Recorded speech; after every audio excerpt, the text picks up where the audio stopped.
If reason is humanity's highest faculty, why does it so often fail to reveal truth? We live in an age that prizes intelligence. Rational thought drives our sciences, technologies, and political systems. We trust logic to lead us toward certainty. Yet despite all the progress reason has achieved, it remains unable to answer the most essential questions of existence. Why are we here? What gives life meaning? Why do knowledge and comfort fail to deliver peace? Al-Ghazali, one of the greatest thinkers in Islamic history, called this the forbidden secret. Reason can reach the threshold of truth, but cannot enter it. It can describe reality in parts, but it cannot experience reality as a whole. For him, reason is a necessary tool, but a limited one. This is the boundary of rational knowledge, where divine truth requires a light beyond intellect, an illumination that arises within the purified heart.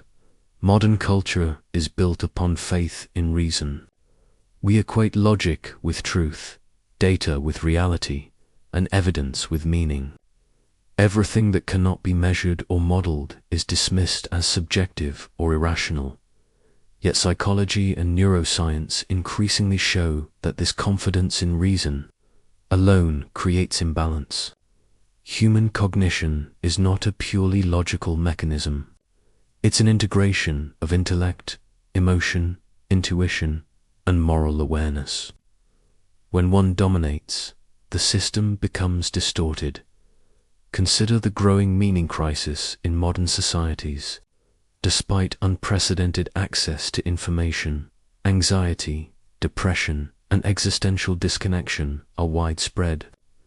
Cognitive psychology calls this epistemic dissonance. When the frameworks we use to make sense of life fail to provide coherence or purpose.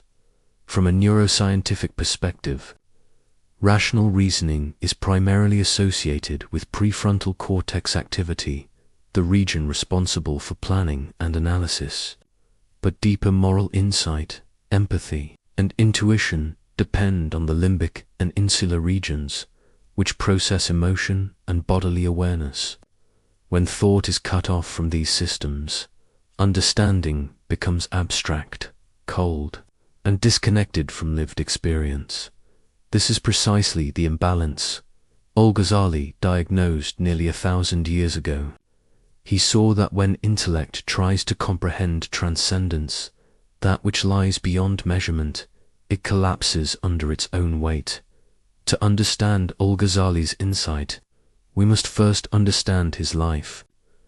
Born in 1058 in Persia, he became a renowned scholar, philosopher, and jurist. By his mid-30s, he was teaching at the Nizamiya College of Baghdad, the pinnacle of intellectual prestige in the Islamic world.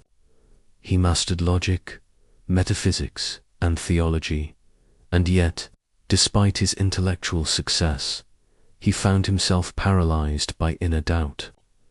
His mind could construct proofs for God's existence, but his heart felt no certainty. In his autobiography, Almuncht min al-Delal Deliverance from Error, he describes this crisis vividly. I saw that reason has limits, beyond which it cannot pass. He realized that philosophical argument could not provide the experience of truth, only its conceptual shadow. Knowledge had become sterile, disconnected from transformation, in a dramatic move. Al-Ghazali left his position, wealth, and students behind. For years, he lived in seclusion, practicing spiritual contemplation. What he discovered during this withdrawal was revolutionary. True certainty arises not from reasoning about truth, but from direct illumination within consciousness itself. Al-Ghazali did not reject reason. He redefined its place. Reason, he argued, is a tool, a means of organization and interpretation, but not the source of ultimate knowledge. He compared reason to an eye it can see, but only if light falls upon it. Without light, even the sharpest vision perceives nothing. The light Al-Ghazali speaks of is Nur al-Qalb, the illumination of the heart, the inner clarity that comes when consciousness aligns with truth, rather than merely analyzing it. In modern cognitive terms, reason processes data, but meaning emerges only through the integration of cognition with effective and embodied awareness. This corresponds to what contemporary psychology calls embodied cognition, the understanding that thought and emotion are intertwined aspects of knowing. One may reason endlessly about love, describing its neurochemistry or social dynamics, but no amount of reasoning produces the experience of love itself.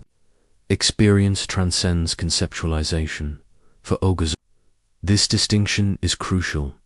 Intellect defines, but illumination transforms. In his critique of the philosophers, especially Ibn Sina and Aristotle, Al-Ghazali exposed the structural weakness of rational proof when applied to metaphysical reality. Logic can infer that something exists, but it cannot grasp what or why it exists in its ultimate essence. Rational proofs create intellectual assent, agreement of the mind, but not existential realization. The living certainty of the heart.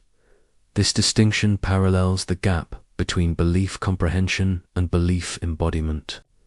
Knowing a moral principle intellectually does not guarantee that it is internalized emotionally or behaviorally. Similarly, neuroscience reveals that the neural circuits for conceptual understanding differ from those activated during lived experiential knowing.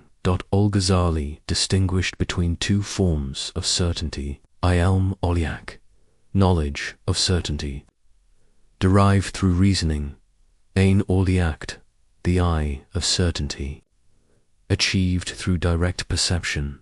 The first corresponds to the map, the second to the actual territory. Divine truths cannot be deduced, they must be disclosed through transformation of awareness itself. For Al-Ghazali, the qalb, the heart, is not the emotional center, but the faculty of spiritual perception. It is a locus of consciousness that reflects divine reality when purified from distortion. When the heart is clouded by ego, desire, and intellectual pride, its mirror becomes opaque. When purified, it reflects reality as it is. Modern neuroscience provides an intriguing analogy. Studies of interoception, the brain's awareness of internal bodily states, show that deep intuition and self-regulation depend on an integrated connection between cognition and bodily awareness. This parallels Al-Ghazali's concept that genuine understanding arises when intellect and feeling operate in unity. In psychological language, this is metacognition, awareness of awareness itself. The awakened heart observes thought without being trapped by it. Removing the veil of the intellect means recognizing that thinking is not the same as knowing. Awareness that perceives thought, the consciousness that witnesses reasoning, is a higher order of knowing. Purification of the heart, therefore, is not moral sentimentalism, but a disciplined refinement of perception. A common misunderstanding is that Al-Ghazali abandoned rationality for mysticism. In truth, he sought their integration. He disciplined reason, not dismissed it. In his mature framework, revelation and mystical insight provide content, while reason provides coherence. Rational thought tests, interprets, and communicates truths revealed through spiritual experience, but it cannot generate them on its own.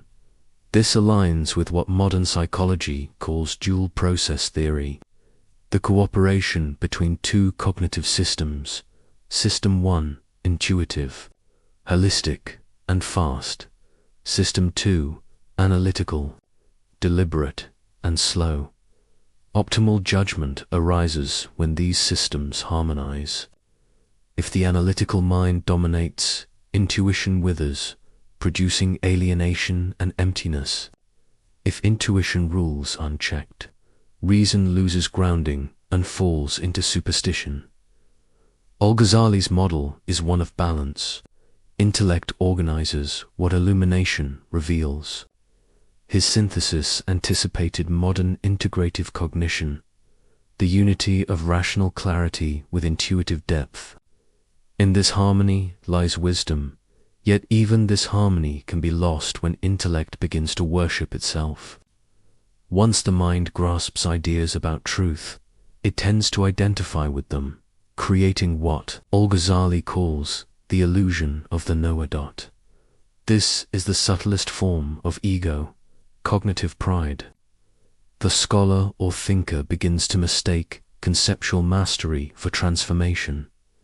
In psychological terms, this corresponds to confirmation bias and intellectual overconfidence, the tendency to cling to one's models and mistake understanding for reality. Al-Ghazali warned that this self-satisfaction blinds one from the living truth. He wrote, "The greatest veil between man and God is knowledge enacted upon. When reason assumes sovereignty over truth, it becomes a veil rather than a window. The cure is humility, to recognize intellect as a servant of awareness, not its master. Thought should clarify, not dominate. The ultimate purpose of intellect is not to control reality, but to become transparent to it." Al-Ghazali's insight invites a rebalancing, not rejection, of intellect, but its reintegration with deeper consciousness. First, intellectual humility. Recognize that cognitive models, however sophisticated, remain approximations. Use reason for clarity, not for absolute certainty. This attitude parallels what modern philosophers call epistemic modesty, acknowledging the limits of the human frame. Second, reflective awareness. Practice metacognition. Observe your thoughts instead of being absorbed by them. In mindfulness-based therapies, this capacity is called decentering, recognizing thought as a mental event, not an ultimate truth. Third, heart-centered cognition. Develop emotional intelligence and interoceptive awareness through practices like mindfulness, deep breathing, or contemplative reflection. Neuroscientific studies show these strengthen brain-heart coherence, increasing both empathy and insight. Fourth, balanced processing. Combine analytical reasoning with intuitive sensing in decision-making, what cognitive scientists term integrative information processing. Fifth, moral cognition. Understand that ethical awareness emerges from empathy and conscience, not from logic alone. These steps mirror Al-Ghazali's Sufi disciplines, Ikhla's purity of motive, Muraqabah self-awareness, and Dhikr remembrance. Modern science, in its own language, now confirms what he taught. Cognition without consciousness is blind. Reason is noble but not sovereign. It guides inquiry but cannot generate illumination. Al-Ghazali's forbidden secret is not anti-intellectual. It is Beyond logic lies direct awareness, the knowing that arises when consciousness becomes transparent to truth, when reason and revelation, intellect and intuition, analysis and awareness converge. The human being perceives not through ideas but through presence. Neuroscience now describes this as coherent brain-heart integration, a state where analytical and emotional systems synchronize, producing clarity, calm, and insight. Divine truth is not found by expanding thought, but by deepening awareness. The intellect analyzes reality. The heart realizes it. To know God, Al-Ghazali teaches, is not to think about him, but to awaken to the consciousness through which all thought itself arises.